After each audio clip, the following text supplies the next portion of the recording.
Friends, இது அறுசுவையும் ஆன்மீகமும் சேனலுக்கு உங்களை அன்புடன் வரவேற்கிறேன். நான் இன்னைக்கு சோயாவில் ஒரு கட்லெட் செய்ய போகிறேன். அதுக்கு முன்னாடி நம்ம சேனலை நீங்கள் ஃபஸ்ட் டைமாக பார்க்குறீங்கன்னா சப்ஸ்கிரைப் பட்டனை கிளிக் பண்ணிவிட்டு பெல் ஐக்கானையும் கிளிக் பண்ணுங்கள். அப்போ தான் நான் போடுற வீடியோ உங்களுக்கு அடுத்தடுத்து நோட்டிஃபிகேஷன் வரும். வாங்க வீடியோக்குள்ளே போகலாம்.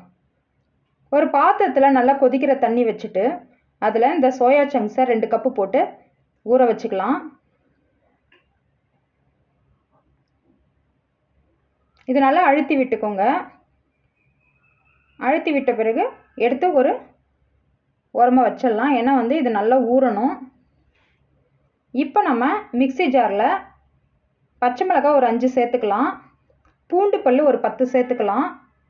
கூடவே இஞ்சி துண்டு ஒரு 7-8 பீஸ் சேர்த்துக்கலாம். கூடவே சோம்பு போட்டுக்கலாம். 1 டீஸ்பூன் சோம்பு போதும். இப்போ இதை நம்ம அரைச்சி எடுத்துக்கலாம். இப்போ இந்த மாதிரி அரைச்சி எடுத்துட்டு நம்ம ஊற வச்ச சோயா சங்க்ஸை நல்லா தண்ணியை புழிஞ்சு எடுத்துக்கோங்க. கொஞ்சம் கூட தண்ணி அதில் இருக்கக்கூடாது. நல்லாவே புழிஞ்சிட்டு நம்ம இந்த மிக்ஸி ஜாருக்குள்ளே சேர்த்துக்கலாம். இப்போ எல்லா சோயா சங்க்ஸும் இதே மாதிரி தண்ணியை புழிஞ்சிட்டு இதில் சேர்த்து நம்ம அரைச்சிக்கலாம். இப்போது அரைச்ச பிறகு இப்படி தாங்க இருக்கும். பாருங்கள், இந்த மாதிரி நல்லா அரைஞ்சு வந்துடுச்சு.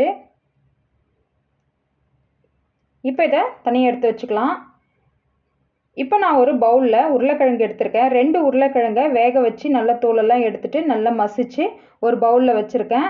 இதோட நம்ம அரைச்ச சோயா சங்க்ஸ் கலவையை இதில் போட்டுக்கலாம். இப்போ இதில் மசாலாலாம் நம்ம ஆட் பண்ணிக்கலாம்.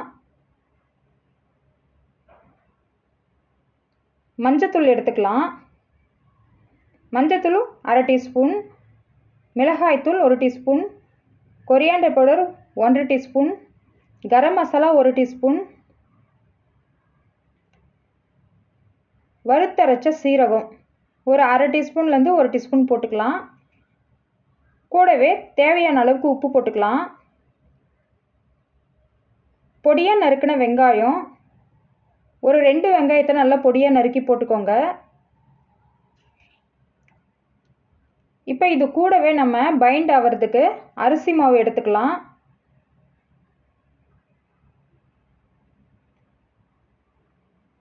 ஒரு 5 டேபிள் ஸ்பூன் அரிசி போட்டுக்கலாம். நம்ம இதை நல்லா மிக்ஸ் பண்ணிக்கலாம்.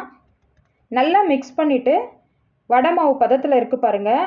இப்போ நம்ம கொஞ்சம் கொஞ்சமாக மாவு ஒரு உருண்டையாக நம்ம உருட்டி வடை மாதிரி தட்டிக்கலாம். தட்டிட்டு நான் மைதா மாவை கரைச்சி வச்சுருக்கேன். நீங்கள் கார்ன்ஃப்ளவர் மாவு இருந்தாலும் கரைச்சிக்கோங்க. நான் மைதா மாவில் கரைச்சி அதில் டிப் பண்ணி எடுத்து பிரெட் க்ரம்ஸில் போட்டு நல்லா ஸ்ப்ரெட் பண்ணிக்கலாம். எடுத்து ஒரு பிளேட்டில் வச்சுக்கலாம். இதே மாதிரி எல்லா மாவையும் நம்ம உருட்டி நல்லா தட்டி மைதா மாவு தண்ணியில் போட்டு நல்லா டிப் பண்ணிவிட்டு பிரெட் க்ரம்ஸில் போட்டு நல்லா ஸ்ப்ரெட் பண்ணி எடுத்து இதே மாதிரி எல்லா மாவையும் நம்ம கட்லெட்டாக ரெடி பண்ணி வச்சுக்கலாம் ஒரு பிளேட்டில். அவ்வளோதான், இது ரெடி ஆகிடுச்சு. இப்போ நம்ம ஸ்டவ்வில் கடாய் வச்சு எண்ணெயை கொஞ்சமாக விட்டுக்கலாம். ஏன்னா நம்ம ஷாலோ ஃப்ரை பண்ணாலே போதும். அதனால் நிறைய எண்ணெய் தேவை கிடையாது. பாருங்கள், இந்த அளவுக்கு எண்ணெய் இருந்தால் போதுமான அளவு. இப்போ நம்ம தட்டி வச்ச கட்லெட்ஸ்லாம் இதில் போட்டு பொரித்து எடுத்துக்கலாம். 2 பக்கமும் நல்லா திருப்பி விட்டு கோல்டன் ப்ரௌனாக வரணும். பாருங்கள், நல்லா கோல்டன் ப்ரௌனாக வந்திருக்கு. இதே மாதிரி எல்லா கட்லெட்டுமே நம்ம கடாயில் போட்டு இந்த மாதிரி பொரித்து எடுத்துக்கலாம். பாருங்கள், நல்லா சூப்பராக கோல்டன் ப்ரௌனாக வந்திருக்குது. அவ்வளோதாங்க, கட்லெட் ரெடி ஆகிடுச்சு. நம்ம இதை எடுத்து ஒரு பிளேட்டில் சர்வ் பண்ணிக்கலாம். இந்த கட்லெட்டுக்கு டொமேட்டோ சாஸில் வச்சு சாப்பிட்டா சூப்பராக இருக்கும். இல்லை மயோனீஸில் வச்சு சாப்பிட்லாம். ரெண்டுமே ரொம்ப நல்லாயிருக்கும்.